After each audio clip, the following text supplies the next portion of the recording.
So that might be the best superhero film of all time. Might be.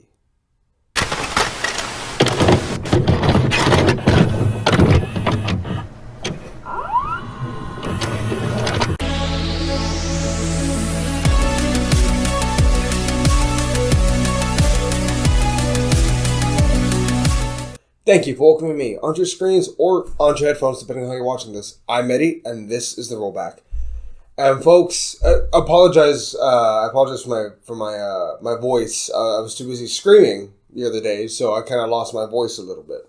Why was I screaming? Well, I went to go watch, and damn, I think that's the best crowd experience I've had since Endgame. In over 2 years. After going back to the theaters and everything, that's probably is the best crowd experience I've had since Endgame. So let's dive into the movie, because we waited a very long time for this. Speculation, rumors, things. Some things we will talk about, some things we probably will talk about. We'll see in a sec. So first things first, the synopsis. With Spider-Man's magic words myself, starting with the word please. Our friendly neighborhood web slinger is now thrust into the public eye, which causes some calamity for him and his friends. With that, Peter Parker, he wants his normal life back, so he goes to Doctor Strange, with the request. Can you make everyone forget that I'm Spider-Man? But shit gets complicated, the spell gets complicated, and then everything just goes awry, forcing Peter into some dangerous situations, and forcing him to discover what it truly means to be Spider-Man. Now, for the actors, obviously, Spider-Man, Tom Holland. Great kid, and I'll be honest with you, after this film, he's earned my respect to be Spider-Man. And I don't mean that in a pretentious asshole way. It's just like, with all the stuff that happens in this film, it makes me go, yeah, no, that kid's Spider-Man. Like that title belongs to him now. But also, Tom Holland, we have Zendaya playing MJ, or Michelle Jones Watson. I didn't even know that was her whole name, but yes, her Peter's classmate and his girlfriend. We also have Benedict Cumberbatch playing Doctor Strange. You know him from Doctor Strange. Also, if you don't know who Doctor Strange is at this point, how are you an MCU fan? Like, he's pretty popular. He's kind of big in the... Anyway, I'm sorry. We also have Jacob Batalon playing Ned Leeds, Spider-Man's Peter Parker's best friend in this universe. Wink, wink. We also have Jon Favreau playing Happy Hogan. You're flying out into the darkness to fight ghosts. Jamie Foxx playing Max Dillon, a.k.a. Electro. William Dafoe playing Norman Osborn, a.k.a. the Green Goblin. We also got Mr. Alfred Molina. That guy playing Doc Ock, Dr. Otto Octavius. And damn, it was nice to see him. I think he might be my favorite villain from the first trilogy, because he's really compelling, but damn, it was nice to see him, I'll be honest with you. Who else? We got Benedict Wong playing Wong, also the new Sorcerer Supreme. We need to send them back. So, Scooby-Doo this crap. All this is kind of your mess. I know. Aunt May, Peter's aunt, which... This is the first film where they actually have some really decent heart-to-heart interactions, which I appreciate. We also have Mr. Thomas Hayden Church reprising his role as Flint Marko, a.k.a. Sandman. And he actually plays that role pretty well. Kind of the same way where he was like a reluctant bad guy. He didn't want to hurt anyone, but kind of like, hey, if you put me in this corner, kid, we're going to have some beef. Which I appreciated. I'm going to butcher this name. Rhys Ifans playing Dr. Connors, a.k.a. the Lizard Man. That's it. What do you mean? they all die fighting Spider-Man. It's their fate. We have Andrew Garfield playing Peter Parker, and we have Tobey Maguire playing Peter Parker, both playing Spider-Man from their respective universes. And folks, the pop that was heard in that theater when we first saw them was incredible. And not only that, it was sustained. It was insane to hear a crowd react like that, and it was so nice to hear a crowd react like that for the first time in a very long time. It was great. But let's get into the pros, of which there are an outstandingly quite a few. My life has felt normal. So the pros, if you know me, you know when the you story found comes out. first. And for me, the story here was incredible. It does so much to make Spider-Man the Spider-Man of the comics, Spider-Man that we love. You know, by the end of the film, he's, spoiler alert, ladies and gentlemen, on his own. I'll get to more why he's alone, but he's alone in this crappy apartment. He's gonna probably go through some financial hardships. He's an everyday superhero. You know, he has a job, but he's also trying to save people and help people.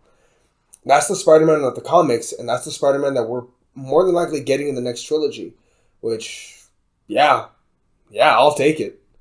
What else? This movie also did something that I had complaints about during the first two films, which is it really builds his relationship with MJ. I went back and rewatched the original Spider-Man. Excuse me, the crowd. So I went back and rewatched the original Spider-Man, right? And I remember just thinking, man, like, their relationship between Peter and MJ in the very first movie, the Tobey Maguire. Wait, no, seriously, what's your actual name? There are others out there. MJ and Peter in this universe. Now, that said, that's not necessarily a bad thing, but I just felt like the relationship was more kindled, there was more there. And this movie made me go, man, they're a cute couple. I like them. Because, to be fair, Franny did make a good point. In the first movie, he was smitten with another girl, and in the second movie, he and her were just kind of finding each other. But still, nonetheless, I love their relationship in this particular movie. And him and Aunt May's relationship was also great. Again, in the first trilogy, Aunt May felt like a mentor to Peter. It felt like she was trying to... Don't.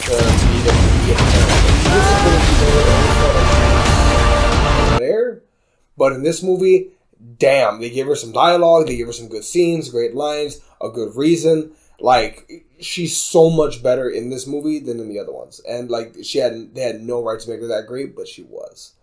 And now I'm gonna jump into it also. These fight scenes were incredible. The fight scene between Spider-Man and Doc Ock initially on the bridge. The fight scene between him and Green Goblin. Also, they blue-balled us for just a sec. The original Green Goblin was about to fight Peter, but Peter gets transported out. Also, oh my god, the Iron Spider and its like claws versus Doc Ock and his tentacles. Like looks like we've got competition. You botched that spell where like, you wanted everyone it's to fun. get the Peter It was so Parker much fun. Spider-Man. That fight scene though in the apartment where Green Goblin's like, kid, you're out of your league, and he just beats the shit out of him. Like that feels like raw. Like Green Goblin is the big boss. Just beating the living shit out of this poor kid. At one point he like, it's not an Alabama. It's like a cross between an Alabama Slam and a Spine Buster, but he just puts him through like 3 floors of buildings, just like decimating this poor kid. And then he does the thing that we all dreaded. He takes out Aunt May. Green Goblin. Look, there has to be another way. There isn't. They're a danger to our universe. It was so insane. And again, I want to be great. They also that's what's sad. Movie. The crowd was into everything. They popped for everything. When you first see Doc Ock appear, applause. When you first see Green Goblin, freaking out, and then we get blue balled and we're kind of pissed. But then it just goes from there, and there's more and more and more and more and more. I was so shocked but happy when Sandman helps Peter take down Electrode. When he says, like, Peter, it's me. Oh, Peter from different universe. Let's take him down. All right, let's go. Like, teamwork. Like, it was nice. It was nice. Man, and the plot was actually understandable. A little difficult to understand, but understandable. Like, it wasn't very You're not Peter Parker. Also... I'm sorry, what was your name again? Spider-Men. Not Spider-Man, men. We got Tom Holland. By the way, from this point forward, I'm going to refer to them by their real names because I can't call them Spider-Man 1, Spider-Man 2, and Spider-Man 3. Like, I can't. That's too complicated.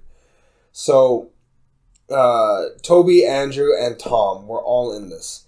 And it was insane to see, and it was so much fun to see. It was great. The crowd popped. People cried. Real truth, honest to God, when Andrew Garfield popped out, I looked behind me for just a few seconds, and everyone in the crowd, all I saw were beady-eyed, happy faces, some people crying, and they were all happy. Like, you're struggling to have everything you want, while the world tries to make you choose. It was a joy to be in that crowd and watch this film because they loved this movie. These were people that were so invested in this story and in this series. I'm so glad I got to be a part of that. Even though I lost my voice. Excuse me. Also, I love the fact the writing. Each Peter Parker felt unique from the other. You know, we had the campiness, the almost overly good boy of Tobey Maguire. We had Andrew Garfield, a little scarred, a little tough, a little hardened from his experience with Gwen's death. You know, and we had Tom, you know, who was going through a hard time, you know, dealing with Aunt May's death and him wanting vengeance, which, yeah, man, pretty fucking understandable. I also love the fact, though, that they both tried to mentor Tom to some degree. Andrew said, "What's happening?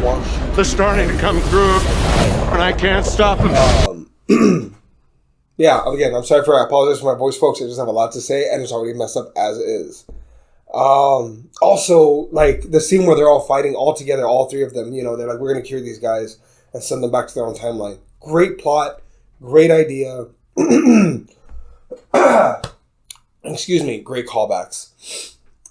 Even the part where they refer to, well, where do you like to chill? It's like, Chrysler Building, and the other Spider-Man's like, Empire State Building, better view.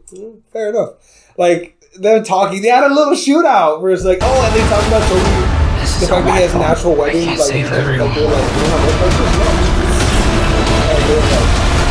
That's cool, man. How do you do? Like, they're nerding out together. It was so great to see these interactions, and I loved it. You can see the smile on their face. And again, that last fight's in the climax. You know, one with the three of them versus Electro, Sandman, and Lizard. And then the final fight with Green Goblin and the hell that came with that. I loved watching Tom and Green Goblin go at it. And then Tom, finally, within his rage, he gets the upper hand. He's about to kill Goblin with his own glider. And then Toby has to step in and, like, not like this kid. Not like this. And almost like in those eyes, it's like... Almost like Toby was disappointed. Hello, Peter. You know, you gotta be better than this if you're gonna be Spider-Man. You have to be. Just great all around. Fucking great. Like, I got nothing to fault in this film.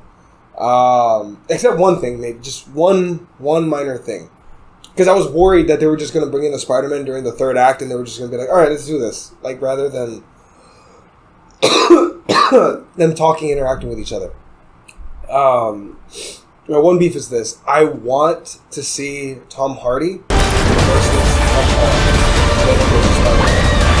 That's an end scene, but in the end, you see the little bit of the symbiote left there. But, like, can we please have, like, Tom Hardy come back and fight Tom Holland, please? I want to see that fight. That's going to be a great fight, please. Yeah, folks, that said, those are all the cons I've got. This might be the best MCU movie of all time. This might be the best superhero movie of all time, because not only is it a great film in itself, but it builds off of the other franchises, not even the other, like, MCU movies, but, like, the first two Spider-Man franchise films. We started getting and then in addition to that, it worked on Tom Holland's Spider-Man story. From every universe. He was always bigger than the Spider-Man in the comics, trying to deal with bigger issues, bigger problems. And for me, personally, this movie made him the Spider-Man that I can respect, and ultimately, I'm going to cheer for him. I can't wait for this next trilogy to see what he does next. This movie had so much to it, and I know I'm missing a lot, but I cannot wait. I cannot wait for the next installment, and I can't wait to go watch this movie again. I will. Be on the lookout next week. We should have a podcast actually coming out for the review for this movie between Chema, Fernie, and I. Yeah, that said, until next time, folks, I've been Eddie, and this was The Rollback. Please like and subscribe. You have all the podcasts right just down there below. Yeah, and we'll see y'all later.